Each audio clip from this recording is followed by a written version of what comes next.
আমি চিন্তা করেছিলাম যে আল্লাহ জানেন যে এই শীতকে ইঙ্গিত করে লোকজন আসতে পারবে কি পারবে না, এটা আমি খুব সন্দিহান ছিলাম। অনেকে আমাকে বলেছিল যে আগে ভাগে হলে আপনি প্রোগ্রামটা চেঞ্জ করতে, তো আমাকে প্রোগ্রাম যেহেতু দেওয়া হয়েছে কাজে আর চেঞ্জ করার দরকার নেই, এটাই থাক। ইনশাল্লাহ আমি তো এর আগে একবার আসছিলাম, তবে আরো একাধিকবার আসা যাবে, সেটা কোনো অসুবিধা নাই। আমাদের যেহেতু একটা প্রোগ্রাম দিয়েছে, প্রোগ্রামে যায়। প্রিয় ভাইরা আমার, যে আজকে আল্লাহ মেহেরবানি, আল্লাহ রহমত, দুঃশাসনের কবল থেকে, ফ্যাসিবাদের কবল থেকে আমরা রক্ষা পেয়েছি। দেশে স্বৈরতন্ত্রনা ফ্যাসিজম চলছিল গত 16 বছর। এই আওয়ামী লীগ ক্ষমতায় ছিল গত 16 বছর। তার আগে 2 বছর ছিল কেয়ারটেকার গভর্নমেন্ট। এই 16 আর 2 18 বছর যাবৎ দেশে কোনো গণতন্ত্র নাই। দেশের মানুষ শ্বাসরুদ্ধকর অবস্থায় দিনাতিপাত করেছে। দেশের এর মধ্যে কয়েকটা নির্বাচনও হয়েছে, কোন নির্বাচনে জনগণ সুস্থভাবে ভোট দিতে পারে নাই। এই যে কিছুদিন আগে ভোট হলো, আপনারা অনেকে কেউ কেউ ভোট দিয়েছেন, অনেকে ভোট দিতে পারেন না। তার আগে ইলেকশনও তাই হয়েছে, প্রত্যেকটা ইলেকশনে এইভাবে হয়েছে। যে কারণে আপনার এদেশের মানুষ দীর্ঘদিন যাবৎ সংগ্রাম করেছে, লড়াই করেছে, যুদ্ধ করেছে এই ফ্যাসিস্ট গভর্নমেন্টের বিরুদ্ধে।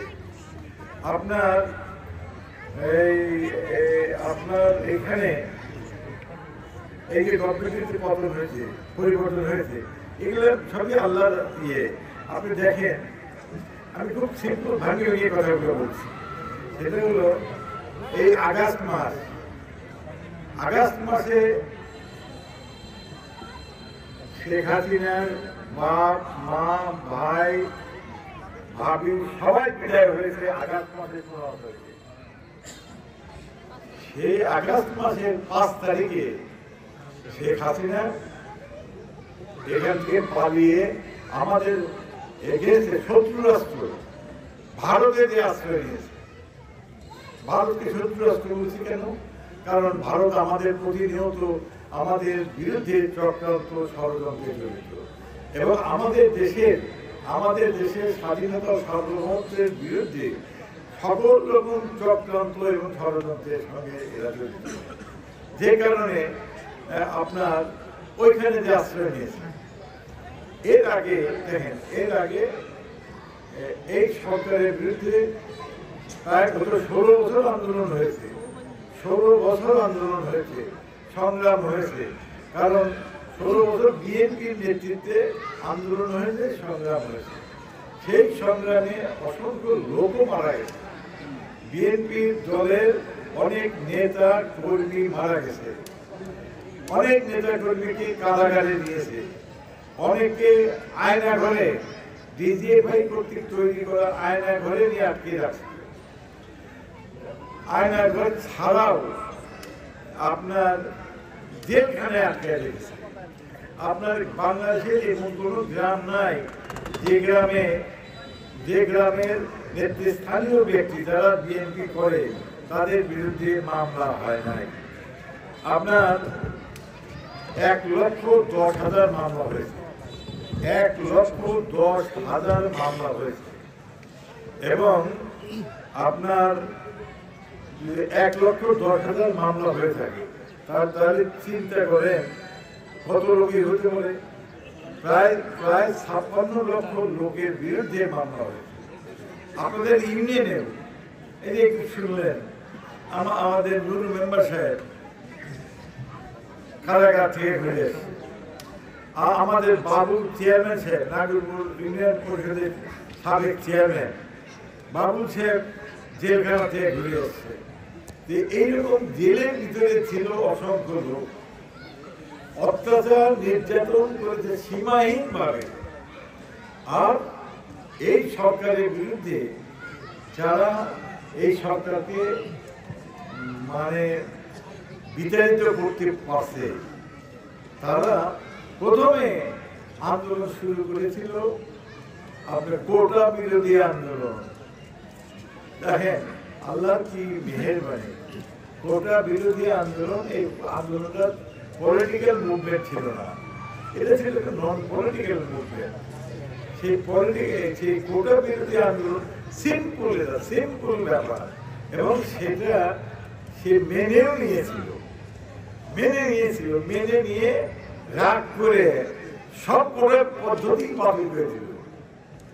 আচ্ছা ঠিক আছে, তো বাতিল হিসেবে থাকলো 6 মাস 9 মাস। এর মধ্যে আমার মাথায় ভূত চাপছিল, সে এই লোক গাইকে যারা এই মানে কোটার পক্ষে যারা এরকম একটা লোক দেখে তাদেরকে দিয়ে হাইকোর্টে মামলা করেন। আর হাইকোর্টের বিচারপতিদের হাইকোর্ট জজ কোর্ট কোর্ট কাছারি এগুলো তো সব তাদের নিয়ন্ত্রণে ছিল। এগুলোর কোন দেশে তো বিচার আসারই ছিল না। হাইকোর্টে এটা বলে দিয়েছিল, এবং যা বলেছিলেন, যে প্রেসক্রিপশন দিয়েছিলেন, যে এটা যে গভর্নমেন্ট যে আগে যে সিদ্ধান্ত নিয়েছিল সেই সিদ্ধান্তটা বাতিল করেছে। এই বাতিল করে আগে পূর্বে যে সিদ্ধান্ত ছিল সেটি বহাল হয়েছে। এই খবরটা পেয়ে ছাত্ররা আবার আন্দোলন শুরু করল। সেই আন্দোলনটা কোটা বিরোধী আন্দোলনটা বৈষম্য বিরোধী ছাত্র আন্দোলনের রূপ নিল, সর্বতোভাবে সকলকে নিয়ে। তারপরে সেই বৈষম্য বিরোধী আন্দোলনটা একটা পর্যায়ে এসে সরকার বিরোধী আন্দোলনের রূপ নিল, এবং সরকার বিরোধী আন্দোলনের রূপ নেওয়ার পর কয়েকদিনের মধ্যেই সরকার আস্তে করে ভেঙে পড়ে, এমন ভাবে ভেঙে পড়েছে আপনি কেউ কল্পনা করতে পারেন নাই। 5 তারিখে দেশের সাবেক প্রধানমন্ত্রী শেখ হাসিনা পালিয়ে যাবে, এটা কিছু ভাবতে পারে। এবং শেখ হাসিনার সবচেয়ে বড় কথা ছিল যে হাসিনা পালায় না, হাসিনা অমুকের মেয়ে, সে পালায় না, কত কথা বলছে। তারপরে আরো বলেছে যে আমি আমার বাপ, ঠিক আছে বাপ গেছে যে পথে আমি যাবো সেই পথে, কিন্তু দেশ ছেড়ে আমি পালাবো না। দেখেন সে আল্লাহর কাজ, এখান থেকে পালিয়ে চলে যাবে। পালিয়ে যাওয়ার পরে এই পরিবর্তনটা হয়েছে। তার ছাড়া কিন্তু এই পরিবর্তনটা ক্রমে সম্ভব হতো না। এই পরিবর্তন হওয়াতে এখন দেশে ধরেন মানুষের মধ্যে একটা হাসি ফিরে আসছে। কারণ দেশ তো অত্যাচার অন্যায় ছিল, ব্যাপক অত্যাচার অন্যায় ছিল, মানুষ তো অশান্তিতে দিনাতিপাত করেছে। এখন আপনার এই সময়ের মধ্যে আমরা ধরেন দেশের গণতন্ত্র পুনরুদ্ধার করতে হবে। পুনরুদ্ধারের সংগ্রামে লিপ্ত হয়েছে সবাই, এবং গণতন্ত্র বলতে আমাদের দেশের যেটা মানুষ মুক্তভাবে যাতে ভোট দিতে পারে। আর যারা গত এই যে 16 বছর দেশের মানুষের সমস্ত অধিকার খর্ব করে রেখেছিল তাদের, এবং খর্বটা খালি মানুষকে গুলি করেছে, পাখির মতো গুলি করে হত্যা করেছে। এদের বিচার হওয়া দরকার। আপনার এই শেখ হাসিনা ক্ষমতায় আসার পর প্রথম হত্যাকাণ্ড চালালো বিডিআর এর উপরে, এবং বিডিআর এর ওখানে হত্যাকাণ্ড চালিয়ে 57 জন সেনাবাহিনীর অফিসার, চৌকুশ অফিসার, 57 জন সেনাবাহিনীর অফিসারকে হত্যা করা হলো। এবং এই যে যারা হত্যা করেছে, যারা গুলি চালাইছে, তারা কেউ হয়তো বাংলাদেশি লোক সঙ্গে ছিল, এগুলো সব বাইরের থেকে আনালো। আপনারা অনেকেই জানেন না, বাইরের থেকে আনালো। বাইরে মানে আমার দেশের ভিতরের লোক না, দেশের বাইরে থেকে লোক আইনে এই কাজটা করেছে। বিডিআর হত্যাকাণ্ড করেছে। বিডিআর হত্যাকাণ্ডের পর আপনার হেফাজতে ইসলাম, তারা হেফাজতে ইসলামিক দাবি দেওয়া কিছু সংক্ষিপ্ত কিছু দাবি দেওয়ার কথাবার্তা নিয়ে ঢাকায় শাপলা চত্বরে লক্ষ লক্ষ প্রায় 15 লক্ষ শাপলা চত্বরে জনসমাবেশ হয়েছে। 15 লক্ষ। সেইখানে আপনার কিভাবে যে গুলি করেছে, পাখি শিকার করে এইভাবে গুলি করেছে সীমাহীন ভাবে। ভিডিও গুলো এখনো আছে, ভিডিও গুলো এই পুলিশে বসে গুলি চালাইছে, এই পুলিশে বসে গুলি চালাইছে। পুলিশ বলতে পুলিশ দারোগা অফিসার সব মিলিতভাবে গুলি চালাইছে। আর সীমাহীন ভাবে বিডিআর হত্যা করেছে। দেখতে চাই তার প্রতিবাদ হয় নাই, প্রতিরোধ হয় নাই। তারপরে এই হত্যাকাণ্ড হয়ে মানে এই হেফাজতের উপরে হত্যাকাণ্ড হলো। এই হেফাজতের হত্যাকাণ্ডের প্রতিরোধ তুলতে পারে নাই। 3 নম্বর এইরকম হত্যাকাণ্ড করলো এই যে ছাত্ররা, যারা বৈষম্য বিরোধী ছাত্র আন্দোলন করেছিল, যারা কোটা বিরোধী ছাত্র আন্দোলন করেছিল, এদের উপরে ও সীমাহীন ভাবে আপনার পৃথিবীর কোনো দেশে দেখা যাবে না যে গণতান্ত্রিক দেশগুলোতে এইরকম লোক মারা যায়, আন্দোলনে সংগ্রামে এইরকম লোক মারা যায়। আমাদের এখানে আন্দোলনে আপনার এই 3000 লোক প্রাণ দিয়েছে, 3000 লোক শহীদ হয়েছে, আর 27,000 লোক কুণ্ডে মানে ইনজুরি অবস্থায়, মানে আহত অবস্থায় দিনাতিপাত করছে। তারা কেউ হসপিটালে আছে, কেউ বাসায় আছে। এরা সাংঘাতিক বিপদগ্রস্ত অবস্থার মধ্যে এদের দিন কাটছে। এবং এদের পক্ষ থেকে বলছে এরা যে এদের ভালো ট্রিটমেন্টের জন্য প্রয়োজন হলে এদেরকে বাইরে পাঠানো, বিদেশে পাঠানো। এইটা এই আপনার তাহলে যে অত্যাচার করেছে সেই অত্যাচার কিন্তু সীমাহীন পর্যায়ে।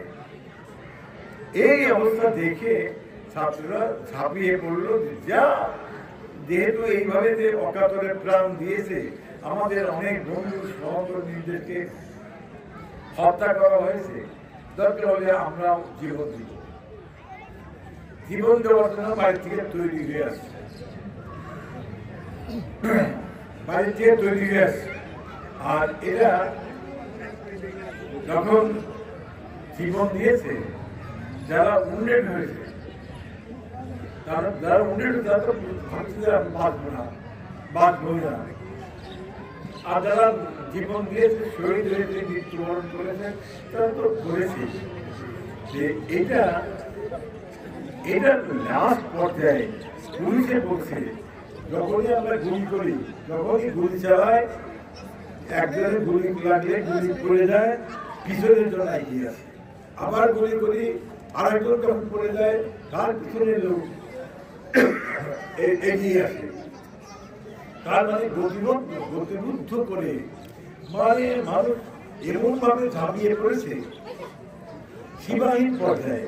5 তারিখে যদি হাসিনা না পড়াইত, তাহলে লক্ষ লক্ষ মানুষ আপনি বিভিন্ন পর্যায়ে মিছিল করে আসছে। একটা টুঙ্গি এলাকা থেকে, গাজীপুর এলাকা থেকে, একটা টুঙ্গি এলাকা থেকে, একটা পুরান ঢাকা থেকে, বিভিন্ন জায়গা থেকে লক্ষ লক্ষ মানুষ মিছিল করে গণভবনের দিকে আসছে। তাহলে গণভবনে যদি আসতো, তাহলে হাসিনার জীবন শেষ।